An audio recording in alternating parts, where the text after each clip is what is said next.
नमस्कार दोस्तों, मैं हूं मनीष और K2 क्लासेस की फ्री ऑनलाइन क्लासेस में आपका स्वागत है। आज का हमारा विषय है केदारखंड।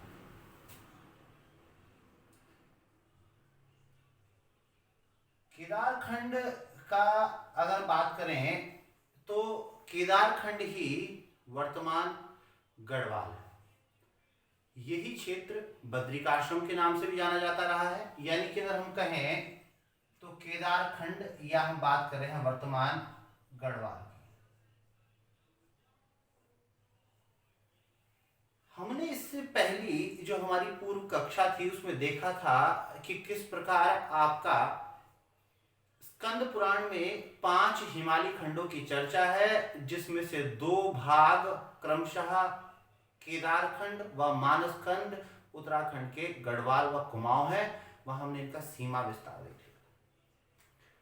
अब बात ये आती है कि ये केदारखंड वाला क्षेत्र जिसे बद्रिकाश्रम भी हमने कहा था, इसका नाम आखिर गढ़वाल कैसे पड़ा? लोगों के अलग अलग मत है। कुछ लोगों का कहना है कि बहुत सारे गढ़ होने के कारण पहाड़ी किले, आपके जो लोकल यहाँ शासक हुआ करते थे, तो बहुत बड़ा यहाँ पर प्रोडक्शन सिस्टम था नहीं। स्थायी सेना जो थी, परमानेंट बड़ी आर्मी नहीं बन सकती थी, ना कोई बड़ा साम्राज्य बन सकता था। तो छोटे छोटे पहाड़ी गढ़ थे जिन्होंने साधनों के अभाव में अपने आप को छोटी छोटी पहाड़ी गढ़ों में, किलों में संगठित कर लिया और कहते हैं कि इन्हीं गढ़ों का देश गढ़वाल कहलाता। इसको लेकर के जो सबसे मान्य मत है वो है डॉक्टर राहुल सांस्कृतायन का। देखिए, राहुल सांस्कृतायन,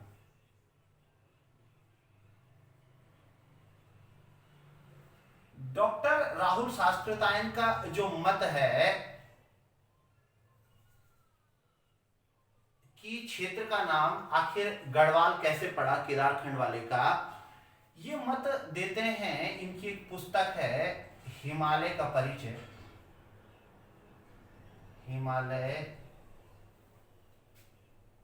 का परिचय,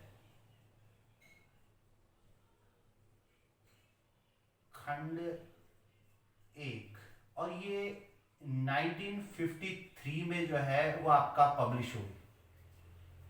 गढ़वाल के विषय में जानकारी देती है। किताब परीक्षा में पूछा गया है। इनका किसे आपका घुमक्कड़ का भी कहा जाता है, किसे आपका मूल नाम क्या है इनका ये पूछा गया है। या यात्रा वृत्तांतों के लिए कौन जाने जाते हैं, हिंदी के सिलेबस में भी आपके इनकी किताब परीक्षा में पूछी गई। तो राहुल सांस्कृतायन अपनी पुस्तक हिमालय का परिचय भाग खंड 1 में मत व्यक्त करते हैं। और वो क्या मत व्यक्त करते हैं? वो कहते हैं कि यहाँ पर जो पहाड़ी गढ़ थे, उन्हें इस केदारखंड का ही एक गढ़ था, चांदपुरगढ़ चमोली, वहां के शासक अजयपाल ने, अजयपाल, ठीक है, अजयपाल ने, ये 37वें परमार शासक माने जाते हैं, परमार शासक। और ध्यान रखना, ये परमार में गढ़वाल के 37वें परमार शासक कह रहा हूं। अजयपाल ने क्या किया? वो कहते हैं कि 1515 में 52 गढ़ों को जीता।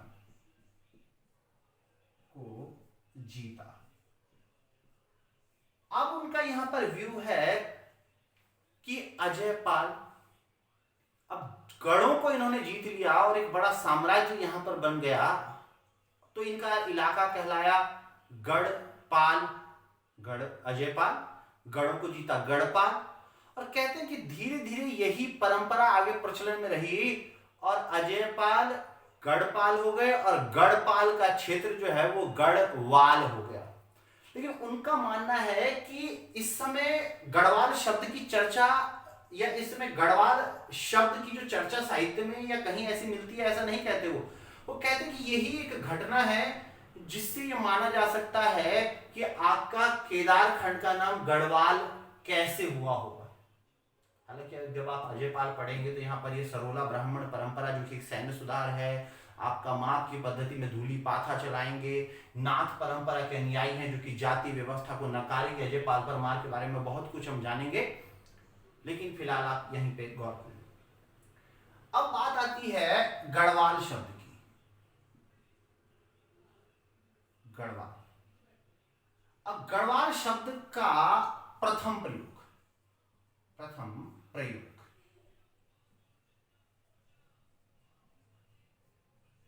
अब ध्यान रखना, यहां पर राहुल सांस्कृतायन का मत है कि संभवतः गढ़वाल नाम इसके बाद पड़ा होगा जब अजय पाल सिंह परमार ने 52 गढ़ों का एकीकरण किया। लेकिन साहित्यिक विवरण जो इस समय के हैं वहां कहीं भी गढ़वाल शब्द का उल्लेख नहीं मिलता है। राहुल सांस्कृतायन का मत है और अभी तक सबसे ज्यादा मान्य मत यही है। अब गढ़वाल शब्द का प्रथम प्रयोग तो विद्वानों का एक धड़ा मानता है कि जो आपके मोला राम तोमर हैं, तंवर भी लिखा मिल सकता है, तंवर, ठीक है, गढ़वाल चित्रकला शैली के सर्वश्रेष्ठ चित्रकार हैं, इनसे प्रश्न भी बने हैं, ठीक है, आगे पढ़ेंगे हम। गढ़वाल चित्रकला शैली, आपका पैतृक पेशा सुनार का था और स्वयं को कवि कहते थे, लेकिन ख्याति गढ़वाल चित्रकला के श्रेष्ठ चित्रकार के रूप में वो जेसी फ्रैंक के विवरण व अन्य भी हम देखेंगे। मोलाराम के ग्रंथों में गढ़वाल शब्द की चर्चा, गढ़वाल शब्द की चर्चा या शब्द का प्रयोग। अब देखिए, हमने प्रथम प्रयोग की बात की थी और हमने मोलाराम तंवर की बात कर दी और उसके ग्रंथ में हमने गढ़वाल शब्द के प्रथम प्रयोग की बात कर दी। अब ये तो पता लग गया कि जो केदारखंड है वही वर्तमान गढ़वाल। अब आइए गढ़वाल की जो प्राचीन चर्चा है हम उसकी तरफ जाते हैं कि आखिर कितनी पुरानी चर्चा है और कहां पर मिलती है, विद्वानों का इसको लेकर के क्या मत है। मित्रों, ऋग्वेद नाम का जो ग्रंथ है, ऋग्वेद में आपका असुर राजा संवर के 100 गढ़ों की चर्चा है। क्या? असुर राजा संवर, यहीं पे संवर लिखा होगा, एक ही बात है, संवर के 100 गढ़ों की चर्चा। अब आपको पता है कि गढ़वाल में तो गढ़ों की परंपरा के कारण गढ़वाल हुआ ना। अब ये 100 गढ़ों की चर्चा, और चर्चा ये भी है कि राजा सुदर्श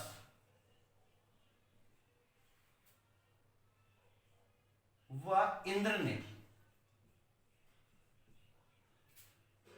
इन गढ़ों को नष्ट किया,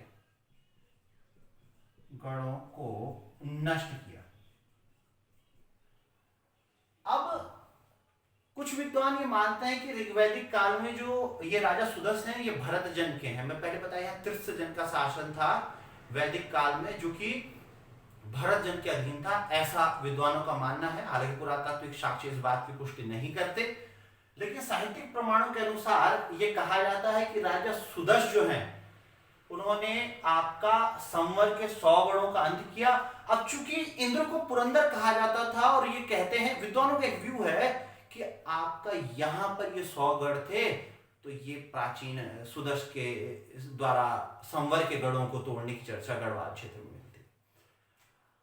अब दूसरा मामला जो यहां पर है वो कुछ विद्वान हैं जिनमें है आपका सबसे महत्वपूर्ण भजन सिंह।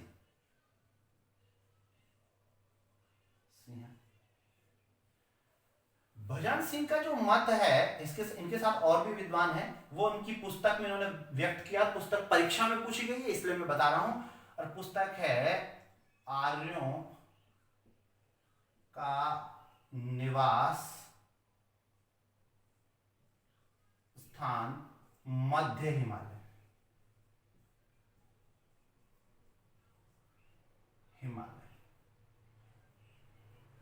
अब ये परीक्षा में प्रश्न पूछा गया कि बताइए आर्यों का निवास स्थान मध्य हिमालय किसकी पुस्तक है, तो भजन सिंह की पुस्तक है।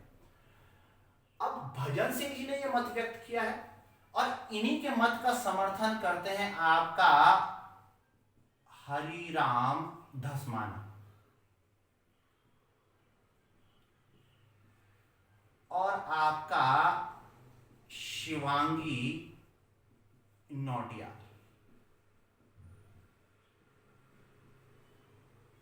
मेनली आपका किताब इनकी है, ध्यान रखना, और ये भी इनकी भी किताब है, लेकिन परीक्षा के पॉइंट ऑफ व्यू से यही इंपॉर्टेंट है, इसलिए मैं ज्यादा चर्चा नहीं कर रहा। अब ये सारे के सारे जो ये विद्वान हैं, इनका क्या मत है वो इंपॉर्टेंट है, ये सबका मत, ठीक है ना, इनका सबका मत क्या है वो देखना पड़ेगा। मत है इनका कि ये गढ़वाल को वैदिक आर्यों का सप्त सैंधव क्षेत्र बना बताते हैं। यानी क्या कहते हैं कि आर्यों का सप्त सैंधव क्षेत्र, सैंधव क्षेत्र गढ़वाल ही था। हम पहले इस मत को आपका बहुमान्य नहीं मान चुके, हम नकार तो सकते नहीं क्योंकि हम विद्वान नहीं, भैया सीधी बात है, मैं कॉपी कट पेस्ट हूं, इधर से उठाया उधर से उठाया, लेकिन हम इतना कह सकते हैं कि ये बहुमान्य मत नहीं है। और अगर भारतीय इतिहास में आपका विभिन्न जो मानक इतिहास की पुस्तकें हैं या फिर भारत सरकार का जो स्टैंड है, उस सप्त सैंधव प्रदेश आपका सिंधु नदी और उसकी सहायक जो नदियां हैं उनके क्षेत्र को आर्यों की मूल संस्कृति का क्षेत्र मानते हैं। लेकिन यहां पर इन विद्वानों का यह मत है, और इनका नाम की सिंह के नाम से कौन जाने जाते हैं, भजन सिंह की पुस्तक का नाम क्या है, और ये इनका व्यू मैंने आपके सामने। अब ये कहते हैं कि आर्यों का या आर्य संस्कृति का जो उदय हुआ वो गढ़वाल में हुआ, और उनका मूल निवास स्थान ये मिड हिमालय रीजन का ये गढ़वाल क्षेत्र ही था। और ये कहते हैं कि इसके जो साक्ष्य प्रस्तुत करते हैं वो साक्ष्य क्या देते हैं, बहुत सारे साक्ष्यों में से एक बता रहा हूं जो आपकी परीक्षा के लिए उपयोगी है। साक्ष्य देते हैं, ये कहते हैं कि हाँ, चमोली जनपद है कि माणा, ठीक है, या बद्रीनाथ कहें तो, बद्रीनाथ, सॉरी आपका माणा के पास गुफा है, उनके साक्ष्य देते हैं। ये क्या कहते हैं, आपका कुछ गुफाएं परीक्षा में पूछी गई हैं कि गणेश गुफा, यहीं पे है व्यास गुफा, नारद गुफा, मुचकुंद गुफा, ठीक है, और स्कंद गुफा। ये कहते हैं कि चमोली के बद्रीनाथ के पास जो माणा जगह पड़ती है, कि माणा के पास ही इन्हीं गुफाओं में ही वेदों की रचना की गई, ये साक्ष्य देते हैं। और ये गुफाएं आज भी। लेकिन दोस्तों आपका ये मत इनका भले ही बहुमान्य ना हो, लेकिन परीक्षा में पूछा गया है कि गणेश गुफा कहाँ है, व्यास गुफा कहाँ है, नारद गुफा कहाँ है, मुचकुंद गुफा कहाँ है, स्कंद गुफा कहाँ है, इनकी पुस्तक का नाम पूछा गया, भजन सिंह के बारे में पूछा गया है, या कौन मानते हैं कि सप्त सैंधव क्षेत्र आर्यों का मूल क्षेत्र है, तो भजन सिंह, हरिराम दसवाला और शिवांगी नौटियाल। और ये परीक्षा में सारे प्रश्न पूछे गए हैं, मत बहुमान्य हो न हो, लेकिन आपका परीक्षा में प्रश्न बनते हैं। तो इनका जो व्यू है कि वेदों की रचना गढ़वाल में हुई थी, उनसे संबंधित ये साक्ष्य इन्होंने दिए हैं। अब अगली अगर मैं बात करूं, ये तो इनका व्यू रहा, और इन्होंने कहा कि आर्यों का, मैंने बता दिया कि आर्य संस्कृति आपका यहाँ उत्तर वैदिक काल में यहाँ प्रचार प्रसार हुआ वैदिक आर्य संस्कृति का, और हमने चित्रित धूसर मृदभांडों के जो स्थल हैं उस संस्कृति संबंधित उसके रूप में यहाँ पर देखा था। अब अगला जो महत्वपूर्ण ग्रंथ है जो कि इस केदार खंड या गढ़वाल वाले भाग के विषय में चर्चा करेगा, या यहां से जुड़े प्रकरण उस ग्रंथ में मिलेंगे, वो है महाभारत, ठीक है। तो महाभारत के पर्व पहले बता चुका हूं, पर्वों का मतलब है चैप्टर में, ठीक है, आपका गढ़वाल, ठीक है, ये केदारखंड से गढ़वाल का पर्याय है कि चर्चा, ठीक है। अब उत्तराखंड की चर्चा भी आए तो उत्तराखंड भी तो गढ़वाल ही है भाई, गढ़वाल उत्तराखंड में। अब महाभारत के जो पर्व हैं वो कौन कौन से चर्चा करते हैं, उन पर्वों की मैं यहाँ पर बात कर देता हूँ। देखिए महाभारत के जो पर्व हैं इसमें आपका आरण्य पर्व एक तो ये चर्चा करेगा, और ध्यान रखना कि इसमें उत्तराखंड की स्लैश आप कहें तो गढ़वाल की सर्वाधिक चर्चा मिलती है। चर्चा, और सर्वाधिक चर्चा का मतलब कि किसी भी सर्वाधिक चर्चा, हाँ, किसी भी पर्व में महाभारत के जो इस क्षेत्र की चर्चा है वो आपका सबसे ज्यादा आरण्य पर्व में है। अगर हम महाभारत के किस पार्ट की बात करें, किस चैप्टर की बात करें तो वो आरण्य, ये ध्यान रखना, यही वन पर्व है, वन पर्व। ठीक, और पर्वों की बात करूं तो इसके अलावा आपका जो पर्व है वो है आपका उद्योग पर्व। उद्योग पर्व के अलावा मैं यहां पे बात करूं तो आपका है सभा पर्व। सभा पर्व के अतिरिक्त आपका जो इंपॉर्टेंट है आपके लिए वो है आपका आदि पर्व। आदि पर्व, हालांकि इसके अलावा आप अगर देखेंगे तो भीष्म पर्व में भी चर्चा है। भीष्म पर्व, शांति पर्व में भी चर्चा है, लेकिन आप ये देखिए कि मोटे तौर पर ये जो पर्व है महाभारत के, ये उत्तराखंड की चर्चा करते हैं। अब विस्तार पूर्वक हम इनको पढ़ेंगे और मैं दोबारा वन पर्व पर आऊंगा, लेकिन उससे पहले आप समझिए कि सर्वाधिक चर्चा वन पर्व में है, वो हम विस्तृत चर्चा करेंगे अभी। लेकिन उद्योग पर्व की अगर मैं बात करूं तो उद्योग पर्व जो है ये भी अपने आप में इंपॉर्टेंट है। और ये क्या चर्चा करता है, ये चर्चा करता है पर्वत जनों की, पर्वत जन कहेंगे, जनों ना कहें, पर्वत जन की चर्चा। अब दोस्तों उतना लिखना पॉसिबल नहीं है, लेक्चर लंबा हो जाता है। अब पर्वत जनों की चर्चा ये करता है और ये क्या कहता है कि आपका इन्होंने कौरवों की ओर से, कौरवों की ओर से, ओर का मतलब है तरफ से, महाभारत के युद्ध में भाग लिया था। ठीक, महाभारत के युद्ध में भाग लिया था।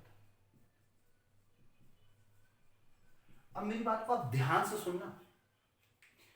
अब ये पर्वत जनों की चर्चा यहां पर हुई है और महाभारत की प्रामाणिकता को विद्वान सिद्ध करने की कोशिश करते हैं। वो कहते हैं कि भैया महाभारत की कथा का यह प्रकरण कि कौरवों की ओर से युद्ध में भाग लेना, तो मैं अपने इलाके की बात करूं तो हमारे उत्तरकाशी जनपद में जो रूपीण सुपीण यानी कि टॉस यानी कि तमसा नदी की घाटी वाला जो इलाका है उत्तरकाशी जनपद का, वहां पर आज भी लोग जो है उस घाटी के पर्वती या पर्वत जनों के नाम से जाने जाते हैं।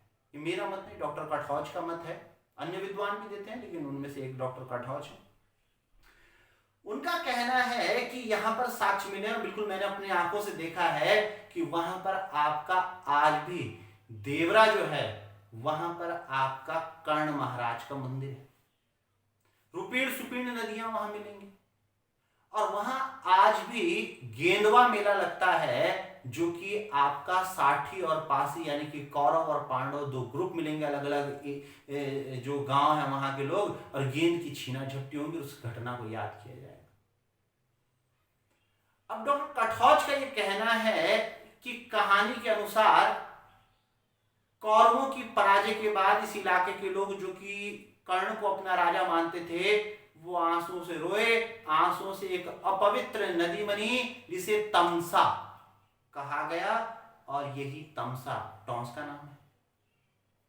और वहां पर कर्ण के मंदिर का उपस्थित होना, नेटवाड़ के पास देवरा नामक जगह पड़ेगी, आपका मोरी ब्लॉक वाला इलाका है, उत्तरकाशी जनपद वाला इलाका है, तो वहां से प्रसंग जोड़े जाते हैं। तो महाभारत में पर्वत जनों की चर्चा का आना, कौरवों की ओर से युद्ध में भाग लेना, और आज भी उत्तरकाशी जनपद में पर्वत जो क्षेत्र है उसका अस्तित्व, और वहां पर उस घटना से जुड़े जो प्रमाण हैं भले डायरेक्टली महाभारत का कहीं पर वैसा उल्लेख नहीं है, लेकिन वो परंपरा में वो सब तत्व दिखाई देते हैं और महाभारत में उनका उल्लेख है। तो अब परीक्षा में अगर पूछा गया कि पर्वत जनों की चर्चा जिन्होंने कौरवों की ओर से कर्ण को राजा मानते हुए या दुर्योधन के पक्ष में युद्ध में भाग लिया था, तो उद्योग पर्व में चर्चा मिलती है। इसके अलावा दोस्तों सभा पर्व की अगर मैं बात करूं तो महाभारत का जो सभा पर्व है, मैं पहले बता चुका हूं कि एक तो ये ध्यान रखना 3 हिमालयी भागों की चर्चा करेगा, पहले लिखवा चुका हूं, अपनी बताऊंगा 3 हिमालयी भागों की चर्चा। हिमालयी भागों की चर्चा क्लियर, इतनी बात समझ। दूसरा जो मामला यहां पर है वो कुलिंदों की चर्चा। अब देखिए कुलिंदों की सर्वाधिक चर्चा यहां मिलेगी वन पर या आर्यन पर। क्या? तो मैंने कह दिया कुलिंदों की सर्वाधिक चर्चा, सर्वाधिक चर्चा। और ध्यान रखना मैं ये सर्वाधिक इसलिए बता रहा हूं कि महाभारत के किस पर्व में कुलिंदों की सर्वाधिक चर्चा मिलती है, तो वन पर्व या आरण्य पर्व। लेकिन चर्चा मिलती है तो अभी भैया मैंने आपका सभा पर्व भी कह दिया। इसके अलावा अगर मैं बात करूं तो कुलिंदों की चर्चा मिलेगी अगली भीष्म पर्व में भी, कुलिंदों की चर्चा। और इससे एक बात और इंपॉर्टेंट और आपके परीक्षा में पूछा गया, हालांकि उत्तराखंड से डायरेक्ट विषय से इसका लेना देना नहीं है, भागवत गीता जो है, जो कि हिंदुओं का सबसे बड़ा धार्मिक ग्रंथ है, वो भागवत गीता इस भीष्म पर्व का ही भाग है। गीता या भागवत गीता इसी का भाग है। और कहा गया है देव, हमारे जो परम देव है उनके द्वारा, कि जो इसमें है वो सब जगह है और जो इसमें नहीं है वो कहीं नहीं है। आप गीता, भागवत गीता को पढ़िए। आप किसी भी धर्म को मानने वाले हो सकते हैं, लेकिन भागवत गीता को आप पढ़िए, आपको ये फील होगा कि जीवन के सारे सत्य, जितनी अच्छाइयां या मानव मात्र के प्रति जो दृष्टिकोण, और आज भी हम जो मनुष्य के रूप में अपना धर्म युद्ध लड़ रहे हैं, वो सब यहाँ पर आपको देखने को मिलेगा। तो गीता या भागवत गीता भाग है तो भीष्म पर्व का। अब कुलिंदों की चर्चा, तो देखिए कुलिंदों की चर्चा मैंने 3 पर्वों में आपको बता दिया, और सर्वाधिक वन पर्व या आर्य पर्व। अब आदि पर्व की बात कर दूं तो इसमें दोस्तों आपका अर्जुन उलूपी के विवाह की चर्चा मिलती है। अर्जुन उलूपी विवाह,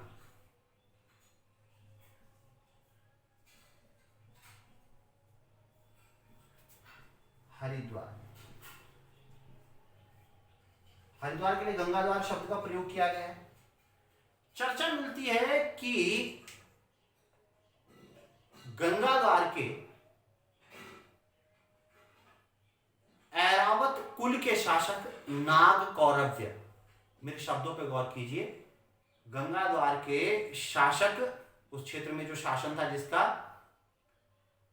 नाग कौरव्य जो कि ऐरावत कुल का है, कि पुत्री उलूपी का अर्जुन के साथ विवाह हुआ। तो अर्जुन उलूपी विवाह की चर्चा मिलती है तो आप कहेंगे आदि पर्व में। देखिए उत्तराखंड और गढ़वाल से जुड़ा प्रकरण है, हरिद्वार भी तो गढ़वाल में। अब दोस्तों शांति पर्व में भी चर्चा और बहुत सारे पर्वों में चर्चा, लेकिन अब हम आरण्य पर्व की विस्तार पूर्वक बात करेंगे। बाकी मैं आपको बता चुका हूं, गौर कीजिएगा, और सबसे ज्यादा सवाल जो है वो आपका आरण्य पर्व से आते हैं। आरण्य पर्व की अगर मैं बात करूं तो एक तो ये बता चुका हूं कि सर्वाधिक चर्चा इसी पर्व में मिलती है, आपका गढ़वाल क्षेत्र की, या जिसे आप केदारखंड कहते हैं, या उत्तराखंड की चर्चा, और कुलिंदों की भी सर्वाधिक चर्चा इसी में मिलती है। मित्रों, पांडवों के तीर्थ यात्रा पर लोमश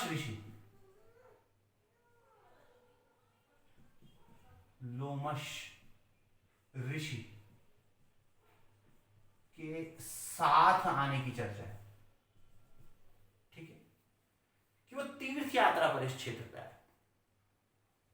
तीर्थ यात्रा पर जब आए तो यहां पर पहली बात तो ये है इस तीर्थ यात्रा के दौरान कि गंगा द्वार, अब देखिए हरिद्वार को क्या कह दिया, गंगा द्वार से भृंगतुंग, भृंगतुंग, भृंगतुंग का मतलब होता है सर्वोच्च शिखर। गंगा द्वार आपको हरिद्वार पहले बता चुका हूं इसलिए मेंशन नहीं कर रहा। यह है आपका केदारनाथ के लिए भृंगतुंग शब्द का प्रयोग किया, हालांकि बद्रीनाथ की भी चर्चा मिलेगी, ठीक है। तो केदारनाथ तक का जो यात्रा मार्ग है उसकी चर्चा यहां पर की गई है, यानी कि गंगाधार से भृंगतुंग तक के यात्रा मार्ग की चर्चा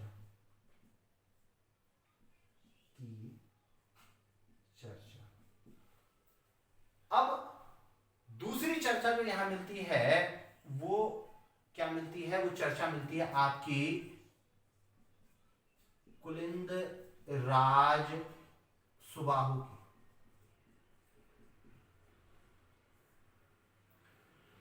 इसकी राजधानी थी सुबाहुपुर, या कहो तो वर्तमान श्रीनगर, गढ़वाल। ठीक, अब यहां पर चर्चा मिलती है कि जब पांडव इस क्षेत्र में आए तो उन्होंने कुलिंद राजा सुबाहु, देखिए कुलिंदों की आरंभिक चर्चा महाभारत में मिल चुकी है, ये देख लिया आपने। सुबाहु की राजधानी श्रीनगर में उन्होंने एक रात्रि विश्राम किया, अपने राजसीय वस्त्र त्यागे और आगे की यात्रा पर गए। दूसरी चर्चा मिलती है कि ये जो सुबाहु था, हाँ सुबाहु ने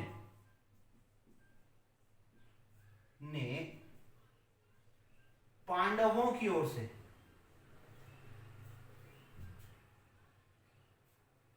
पांडव लिख दिया, चलिए कोई बात नहीं, पांडवों की ओर से महाभारत के युद्ध में भाग लिया।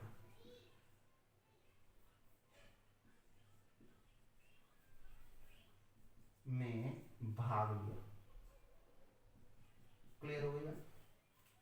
अब महाभारत के युद्ध में पांडवों की ओर से भाग लेने वाला कुलिंद शासक कौन था, तो भैया सुबाहु थे। अब देखिए इस क्षेत्र में आगे आप चैप्टर पढ़ेंगे कुलिंदाज, कादस, तो इनकी साहित्यिक उपस्थिति महाभारत क्लियर कर चुका है गढ़वाल क्षेत्र में। आगे आप पढ़ेंगे कि अशोक का जो कालसी लेख है वो इनका पहला अभिलेखीय साक्ष्य होगा जो कुलिंदों के बारे में बताएगा, और व्यापक जानकारी देंगे कुलिंदों की मुद्राएं जब हम पढ़ेंगे। ठीक है, आरंभिक साहित्यिक जानकारी और उसमें भी सर्वाधिक जानकारी तो महाभारत के वन पर्व या आरण्य पर्व। अब इसी के साथ आप देखिए कि महाभारत का जो ये वन पर्व या आरण्य पर्व है, इसमें ये लोमश ऋषि कहेंगे कि युधिष्ठिर से, और यहां पर नंदा यानी कि अलकनंदा, और ध्यान रखना मेरा मत नहीं है, ये बद्रीदत्त पांडे उनकी पुस्तक कुमाऊं का इतिहास, और बताते हैं कि पृष्ठ संख्या 110 उससे उद्धृत है महाभारत से, और बताते हैं कि यहां पर लोमश ऋषि ने कहा कि हे युधिष्ठिर, जिस प्रकार तुमने नंदा में स्नान कर, अब कुछ आधुनिक किताब वाले लिखते हैं कि नंदा जो है नंदाग्नि थी, जबकि हमारे गढ़वाल की जो परंपरा भैया उसके अनुसार, सबका है गढ़वाल हमारा नहीं, ठीक है, उसके अनुसार आपका लोमश ऋषि, वो लोग कह देते हैं कि क्या कहते हैं आपका जो नंदाग्नि जो है उसके जल को देवताओं को नहीं चढ़ता, उसको पवित्र नहीं मानते। और डॉक्टर साहब हमारे जो गुरुजी हैं उनका ये कहना है कि अलकनंदा ही नंदा है और अलकनंदा ही गंगा है, कि हे युधिष्ठिर, जिस प्रकार आपने लोमश ऋषि कह रहे हैं नंदा में यानी कि अलकनंदा में स्नान कर पुण्य प्राप्त किया, वैसे ही कोशावती, अब जब मैं मानस खंड पढ़ाऊंगा तो कौन कौन सी नदियों की चर्चा आती है तब वहां बताऊंगा, कोशावती में स्नान कर पुण्य प्राप्त करें, वो बताते हैं। तो नंदा नदी की चर्चा, नदी के रूप में नंदा यानी कि अलकनंदा की चर्चा आ रही। अब बहुत कुछ और चर्चाएं हैं, लेकिन परीक्षा में जो पूछा जाता है वह कुलिंदों की चर्चा से मैंने जोड़ दिया, सर्वाधिक चर्चा से जोड़ दिया, नंदा अलकनंदा की चर्चा से जोड़ दिया। आगे हम बात करें। अब जो हम अगली बात करते हैं मित्रों, हम महाभारत के प्रकरण से हट जाते हैं, आगे फिर महाभारत की कहीं चर्चा आएगी प्रसंग में तो मैं बताता चलूंगा, धीरे धीरे आपका ज्ञान वर्धन करेंगे। अभी मानस खंड में चर्चा आनी है, ठीक है ना। अब यहाँ पर रहने वाली जो प्राचीन जाति हैं उसके बारे में महाभारत में जो चर्चा थी वो मैं पहले भी कर चुका हूँ और आगे और चर्चा भी होगी। अगली अगर मैं बात करूं तो अगले जो प्रसंग हैं वह है आपका रामायण के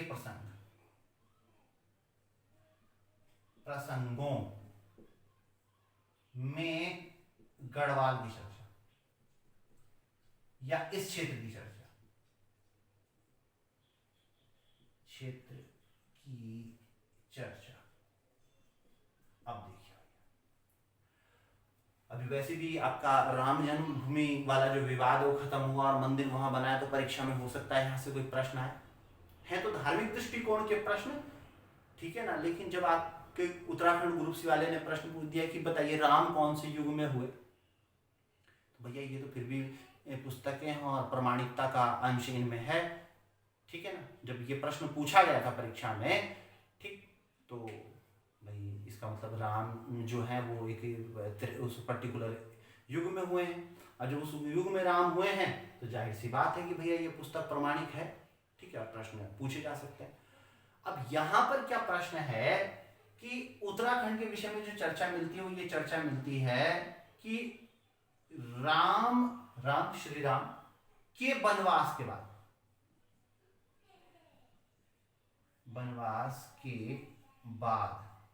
ठीक है, तो राम के वनवास के बाद आपका वशिष्ठ ऋषि,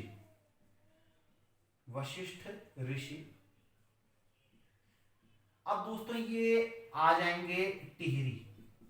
अब तब टिहरी नहीं था, ठीक है, मैं खाली आपको बता रहा हूं, टिहरी में निवास, ऐसी जानकारी प्रसंगों से मिलती है। प्रसंगों का मतलब यहाँ स्थल पाए गए हैं और प्रसंगों को जोड़ने की कोशिश की जाती है कि वशिष्ठ ऋषि भी क्या है, वन की तरफ चले गए। अब यहाँ क्या चर्चा मिलती है कि वशिष्ठ ऋषि आपका यहाँ टिहरी में निवास किया और यहीं पे क्या बनाया इन्होंने, वशिष्ठ आश्रम, कुंड और गुफा। अब दोस्तों वशिष्ठ ऋषि आए, आप ये मानते हो तो आप माने, आप ना माने तो इतनी बात तो आप माने कि आज भी टिहरी जनपद है, ठीक है। टिहरी जनपद की आपका अगर मैं बात करूं, ये देखिए टिहरी की हिमयान पट्टी के विसोन पर्वत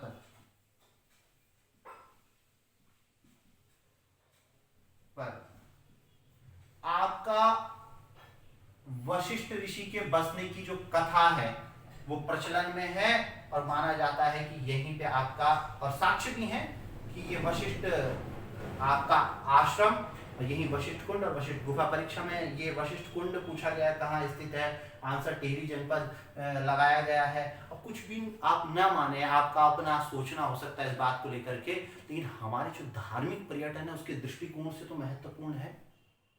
इतना ही आप मान लीजिए, अपना अपना धर्म है, अपनी अपनी सोचना और समझना है, ठीक है। पर मेरा तो जो है वो मैं आपको बताऊंगा। खैर, अब यहीं से देखिए आपका वशिष्ठ ऋषि वाला मामला जुड़ा हुआ है। दूसरी बात आपका तपोवन, और ये दोस्तों आपका टिहरी में पड़ेगा, टिहरी। अब कौन सा तपोवन, जो तपोवन रामायण के प्रसंगों वाला तपोवन है उसकी बात कर रहा हूं। हालांकि तपोवन आपका उत्तरकाशी में भी है, तपोवन आपका चमोली में भी है, ठीक है ना, बहुत सारे तपोवन हैं। यहां पर जो तपोवन की बात कर रहा हूं मैं आपका, वो टिहरी जनपद में। तो तपोवन टिहरी जनपद में या तपोवन में लक्ष्मण जी ने तपस्या की थी, और ये कई बार परीक्षा में पूछा गया, जी ने तपस्या की, ऐसा परीक्षा में पूछा गया। अब ये भी परीक्षा में प्रश्न आया, ये परीक्षा में प्रश्न आया, ठीक। ये विसोन पर्वत कहाँ स्थित है, ये परीक्षा में पूछा गया। पूछा धार्मिक दृष्टिकोण से जाता है, हम पर्वत उत्तराखंड की ज्योग्राफी किताब में तलाशते हैं, तब भैया कहां से मिलेगा, देखिए आप। अब कोई पर्वत है आपका और वो बंदर पूंछ का कोई हिस्सा है और उसको कोई धार्मिक दृष्टिकोण से कुछ और कहा जाता है, फिर हम ज्योग्राफी किताबें पलटते हैं। नहीं, धार्मिक दृष्टिकोण, सांस्कृतिक दृष्टिकोण अपने आप में महत्वपूर्ण है। अब यहां पर समझिए जो अगला मामला यहां से जुड़ा हुआ है, जो आपको परीक्षा के दृष्टिकोण से पढ़ना है या समझना है, जो रामायण के प्रकरणों से जुड़ा हुआ है, वो है दोस्तों आपका देवप्रयाग। देवप्रयाग, और ये टिहरी जनपद में है देवप्रयाग वर्तमान में भी। और देवप्रयाग अलकनंदा और भागीरथी के संगम पर है। पंच प्रयागों में सबसे महत्वपूर्ण प्रयाग है, दक्षिण से पहला प्रयाग है। देवप्रयाग की बात करूं तो कहते हैं कि राम ने जीवन के अंतिम समय में, राम ने जीवन के अंतिम समय में या जीवन के कहें अंतिम भाग में तपस्या की। कहां, देवप्रयाग में। और देवप्रयाग में ही इनसे जुड़ा रघुनाथ राम मंदिर भी है और आज भी है। मित्रों, देवप्रयाग धार्मिक और पर्यटन, परि और अटन, आटन यानी कि घूमने फिरने के दृष्टिकोण से और धार्मिक पर्यटन के दृष्टिकोण से हमारी संस्कृति के अमूल्य धरोहर के रूप में बड़ा महत्वपूर्ण है। यहाँ का रघुनाथ राम मंदिर जो है वो अपना बड़ा प्राचीन है। शंकराचार्य द्वारा इसको कंस्ट्रक्ट करवाया जाएगा जिस रूप में ये है। और ध्यान रखना ये है उत्तर भारत में, लेकिन बना हुआ दक्षिण भारतीय जो मंदिर निर्माण की शैली है, द्रविड़ शैली, उसमें तो उत्तराखंड के जो प्राचीन मंदिर हैं जो कि द्रविड़ शैली में बने हुए हैं, उनमें से पहला और महत्वपूर्ण जो है वो देवप्रयाग का रघुनाथ राम मंदिर है। इतना ही महत्व नहीं है, एक तो देखिए राम भगवान की जीवन कथा से जुड़ा हुआ है, धार्मिक एक तीर्थ है, पंच प्रयागों में सबसे महत्वपूर्ण प्रयाग है, रघुनाथ राम मंदिर है। और दोस्तों आपका इस रघुनाथ राम मंदिर से परमार कालीन विभिन्न लेख मिलेंगे, जगतपाल का लेख मिलेगा, पृथ्वीपाल का लेख मिलेगा, आगे और परमार शासकों के लेख मिलेंगे। यानी कि ऐतिहासिक दृष्टिकोण से, सांस्कृतिक दृष्टिकोण से, धार्मिक दृष्टिकोण से और पर्यटन और आर्थिक दृष्टिकोण साथ में अपने आप जुड़ जाता है। देवप्रयाग महत्वपूर्ण है। अब यहां पर देखिए कि रघुनाथ राम मंदिर स्थित है। यहाँ पे भगवान राम ने तपस्या की। अब इतनी बात करेंगे, देवप्रयाग टॉपिक हमारा अलग से कल्चर में चलेगा। अब मैं अगर बात करूं तो यही आपका पार करेंगे। अब देखिए नदी आ रही है, अगर नदी पार होगी तो आपका पौड़ी डिस्ट्रिक्ट लग जाएगा। नदी के इस ओर यानी कि अलकनंदा के इस ओर भी और भागीरथी के इस ओर भी तो आपका टिहरी डिस्ट्रिक्ट रहेगा। पार हो गई गंगा पार भी तो पौड़ी डिस्ट्रिक्ट हो जाएगा। अब यही है आपका सितोन स्यू पट्टी। सितोंस्यू पट्टी जो है, ध्यान रखना वर्तमान में ये पौड़ी जनपद में है। तो पौड़ी जनपद में स्थित जो सितोंस्यू पट्टी है, मान्यता यह है कि यहां सीता जी धरती में समाहित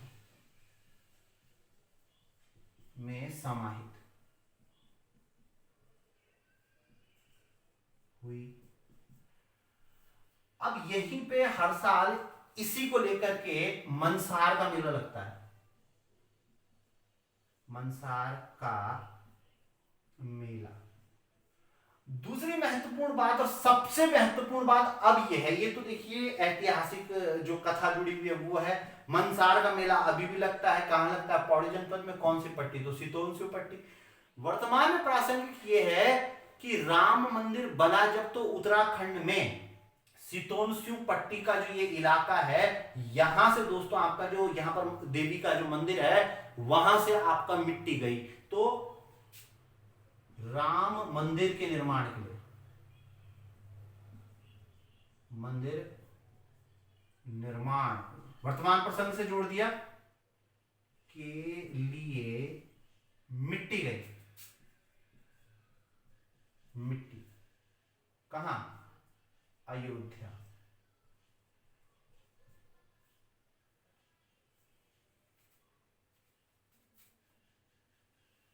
ठीक, हाँ चलिए, सॉरी, अयोध्या।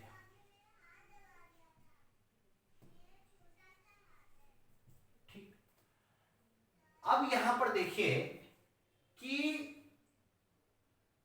वर्तमान प्रसंग से जुड़ गया।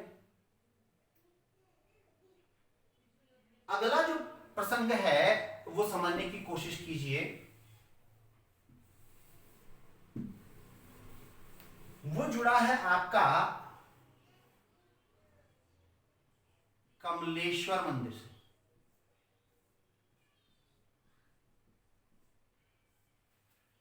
कमलेश्वर मंदिर, श्रीनगर,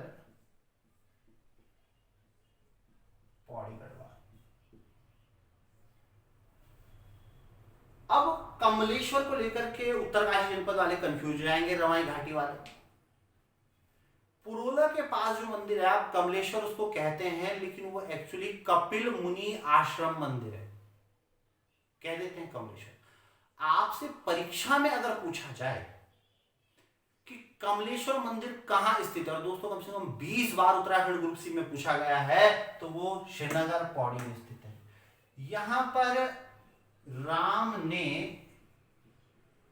1000 कमल पुष्पों से, या हाँ कमल पुष्पों से, कमल से शिव की तपस्या की, या शिव की पूजा की।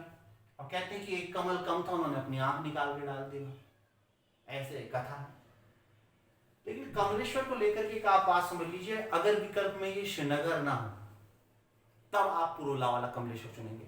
लेकिन अगर पूछ जाएंगे कि कपिल मुनि आश्रम कहां है, तब विकल्प में पुरोला है तो आप पुरोला चुनेंगे। लेकिन अगर पुरोला के साथ हरिद्वार आ गया मित्रों, तो हरिद्वार का प्राचीन नाम कुपिला, और कुपिला कपिल मुनि के नाम पे पड़ा है, तब आपको हरिद्वार चुनना पड़ेगा। यानी कि अब सोचिए, जैन धर्म का कहना कि सत्य एक है, सत्य एक से अधिक है, सत्य स्थिर है, सत्य परिवर्तनशील है। यानी कि जो कुछ कहा जा रहा है वो रेफरेंस टू द कंटेक्स्ट कहा जा रहा है, यानी कि जो सामने है, जैसा प्रश्न है उसके सापेक्ष कहा जा रहा है। यही सापेक्षवाद, क्षणभंगुरवाद या शादवाद है। तो आप भी अपना शाद देखिए कितना वैज्ञानिक है हमारा जैन धर्म। एंशिएंट भी पढ़ाऊंगा मैं आपको, हिंदी के बारे में भी हमारी चर्चा होगी, लेकिन धीरे धीरे मैं लेक्चर डालूंगा भैया, ठीक है, मेरे को बाकी भी काम है। अब इतनी बात आप समझ गए। अगली बात हम करते हैं, हम रामायण के प्रकरणों तक बात कर चुके हैं, प्राचीन प्रकरण चल रहे हैं। हम बात करते हैं जो हमारे एक विद्वान हैं कालिदास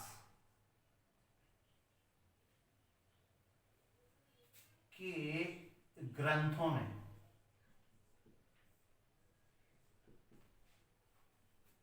चर्चा, यहां की क्या चर्चा आई है इस क्षेत्र की।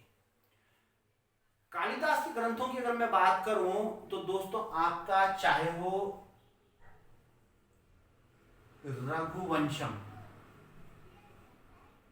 ठीक है, ध्यान रखना भैया हमारे पास डिजिटल बोर्ड नहीं है, कभी हमने मैंने सोचा भी नहीं, सोची इतने साल पढ़ाते हो गए, अब यूट्यूब के माध्यम से लेक्चर डाल रहा हूँ। आपके पास डायग्रामेटिकल रिप्रेजेंटेशन वैसी नहीं है, नहीं तो बोलना में तो बहुत कुछ आपको डिलीवर कर सकता हूँ, लेकिन जो लेक्चर हमारे हैं वो क्वालिटी लेक्चर हैं, एक भी फालतू बकवास नहीं है इसमें। और जो कुछ कहा जा रहा है वो इतिहास और हिस्टोग्राफी जिसे कहते हैं, इतिहास दर्शन जिसे कहते हैं, उसके प्रकाश में कहा जा रहा है, ऑथेंटिक है मामला। और मैं कुछ कहने वाला कोई हूँ ही नहीं दोस्तों, मेरे ऊपर विद्वान बैठे, मेरे गुरुजी का डॉक्टर, मैं नाम लूँगा, डॉक्टर बहुगुणा हो गए, डॉक्टर आपका सकलानी सर हो गए, डॉक्टर पांडे सर हो गए, मेरे गुरुजी तलवाड़ सर हो गए, और महेश्वर प्रसाद जोशी सर हो गए। इन लोगों का मेरे ऊपर आशीर्वाद है और आप लोगों तक ये सब पहुँच पा रहा है। अब यहां पर देखिए, तो ये जो रघुवंशम है इसमें क्या चर्चा मिलती है, कालिदास का ग्रंथ है। इसके अलावा दोस्तों आपका कालिदास का ग्रंथ है मेघदूत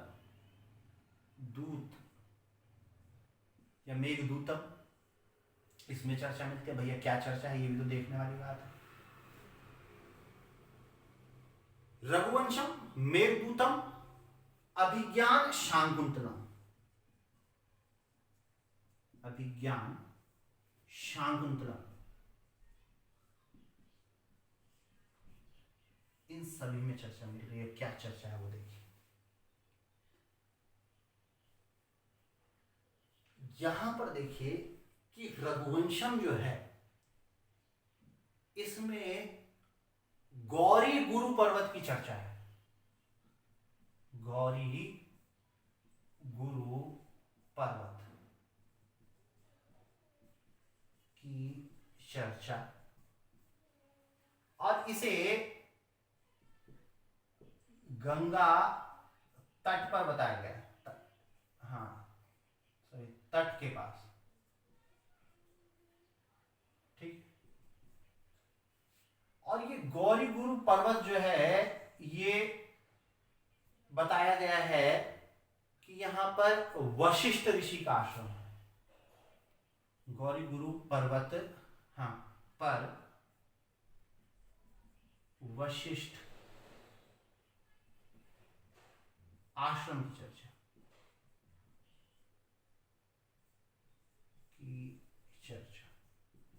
अब देखिए गंगा तट है तो भागीरथी आपकी गंगा है और टिहरी वाला इलाका है और विसोन पर्वत हम पहले कह चुके हैं। तो आश्रम वहाँ आज भी है किसी न किसी रूप में। वशिष्ठ कुंड भी है, वशिष्ठ गुफा भी है, तो वो प्रसंग भी सिद्ध हुआ। तो गौरी गुरु पर्वत कहाँ स्थित है, परीक्षा में आएगा। तो किस में चर्चा मिलती है, तो रघुवंशम में कहाँ स्थित है, तो गढ़वाल और टिहरी में आपका जो विसोन पर्वत जिसे कहा जा रहा है उससे इसका संबंध जोड़ा जा रहा है। और वशिष्ठ आश्रम की चर्चा आपका जो रघुवंशम है उसमें कहाँ मिल रही है, तो गंगा तट पर, और क्या कहा जा रहा है, गौरी गुरु पर्वत पर। इसके अलावा मेघदूत जो है, इसमें मेघदूत और उत्तर मेघदूत भी है, मैं साथ में बता रहा हूँ। इसमें चर्चा मिलेगी आपका, पहली तो आपका बहुत चर्चा, बहुत ज्यादा चर्चा है, नदियों की भी बहुत चर्चा है, कनखल, ठीक है, ये हरिद्वार में है, की चर्चा।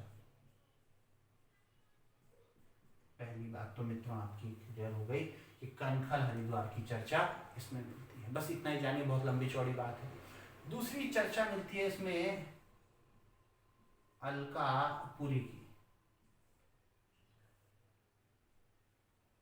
अलकापुरी। अब अलकापुरी के जी या अलकापुरी कह दीजिए, ठीक है, अलकापुरी, अलकापुरी। अब ये अलकापुरी है की चर्चा कुबेर की राजधानी के रूप में। अरे कहते हैं भैया ये आपका जो फूलों की घाटी वाला इलाका है उसके पास आप आगे जाएंगे वहीं से, और ये अलकापुरी पड़ेगा, ठीक है। दूसरी बात यहां पर क्या कही गई है कि जो फूलों की घाटी है, घाटी है, फूलों की घाटी को नंदन कानन कहा गया है। तो नंदन कानन किसे कहा गया है, तो फूलों की घाटी को कहा गया है। अब आप देखिए, अभी हिंदी के विराम चिन्ह भी मैं आपको पढ़ाऊंगा। सिंगल इन्वर्टेड कॉमा आप कह देते हैं उपनाम, ठीक है, उपनाम के लिए होता है, लेकिन उसका सही भाव पता है क्या है, कि जब शब्द कुछ और है और अर्थ वो लाक्षणिक प्रकट करे तब सिंगल इन्वर्टेड कॉमा में आप लिखते हैं। लोग कहीं पर भी सिंगल इन्वर्टेड कॉमा लगा देते हैं, नहीं, जब लाक्षणिक अर्थ प्रकट बात करे, कहे ना किसी भी बात को हम जैसे कहते हैं कि शिव प्रसाद गबराल को चारण कहा जाता, तो उपनाम चारण, चारण का मतलब घूमने वाला। अब हमने उसको लाक्षणिक अर्थ में प्रकट किया। अब कुछ भी कहेंगे हम लाक्षणिक अर्थ में, अगर छोटा सा कोई स्टेटमेंट है और किसी को लेकर हमने कह दिया, उन शब्द से हटकर भाव प्रकट करें, तब ये लगता है, ठीक है। अब इस बात को आप ध्यान रखना। चलिए, अब मैं आज जाकर के कैमरे का अभ्यास मुझे हुआ है, अब धीरे धीरे होता चला जाएगा। अब अभिज्ञान शाकुंतलम, अभिज्ञान शाकुंतलम में दोस्तों आपका चर्चा मिलती है कि पहली बात तो इसकी जो रचना हुई वो कहते हैं कि ये मालिनी नदी तट के तट पर कर्णव ऋषि के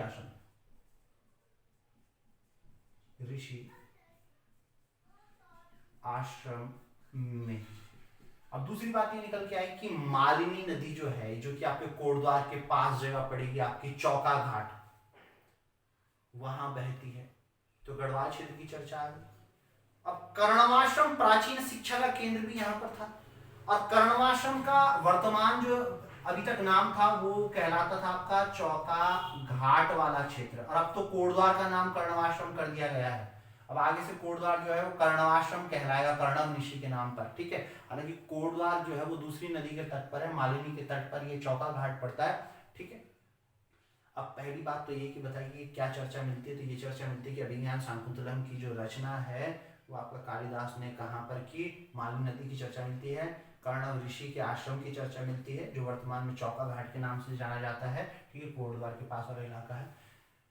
अब ये अभिज्ञान शाकुंतलम जो है ये दुष्यंत और शकुंतला की कथा है, और इन्हीं के पुत्र भरत, जिसके नाम पर देश का नाम भारत पड़ा, उससे जुड़ी हुई है। अब ये पूरी की पूरी इसमें कथा है और इसमें ये विवरण है, और मैंने आपके सामने ये रखा। मित्रों, इसके बाद आगे बहुत सारे प्रसंग होंगे। हालांकि गुप्तकालीन रचना है कालिदास की, और मैंने ये सब बताया आपको यहाँ पर, लेकिन क्योंकि आगे प्रसंग इसका नहीं आना था तो मैंने गढ़वाल क्षेत्र के विषय में जो महत्वपूर्ण ग्रंथ है वो यहाँ चर्चा कर दी। इसके बाद जो चैप्टर वाइज चर्चा आती रहेगी वो हम आगे करते रहेंगे। मेरी आपसे रिक्वेस्ट है कि अगर मैं आपको अच्छे तरीके से पढ़ाता हूँ, मेरा मनोबल भी तभी बढ़ेगा, और मैं आगे फिर हिंदी के लेक्चर भी या फिर किसी और विषय पर भी आपसे तभी बात कर पाऊंगा जब ज़्यादा से ज़्यादा आप लाइक करेंगे, सब्सक्राइब करेंगे, सबसे ज़्यादा आप सब्सक्राइब करेंगे और आप शेयर करेंगे। ये आप लोगों की मॉरल रिस्पॉन्सिबिलिटी है। मैं हर सेकंड डे लेक्चर डालूंगा, और अगर आप ज़्यादा से ज़्यादा सब्सक्राइब करेंगे तो फिर मैं एक दिन हिंदी का डालूंगा और एक दिन आपका उत्तराखंड का डालूंगा। अगर आप ऐसा करेंगे तो मैं आगे बढ़ाऊंगा। आज के लिए बहुत बहुत धन्यवाद। आप लोगों का प्यार प्रेम इसी तरीके से मेरे साथ पढ़ता रहे, और कोरोना काल में मेरी तरफ से आप लोगों के लिए ये गिफ्ट है, फ्री क्लासेस चौहान सर की तरफ से आपके लिए गिफ्ट है, और आप लोगों के तरफ से हमारे लिए K2 क्लासेस का नाम ज़्यादा से ज़्यादा लोगों तक पहुँचे। धन्यवाद, बहुत बहुत धन्यवाद, बहुत बहुत प्यार।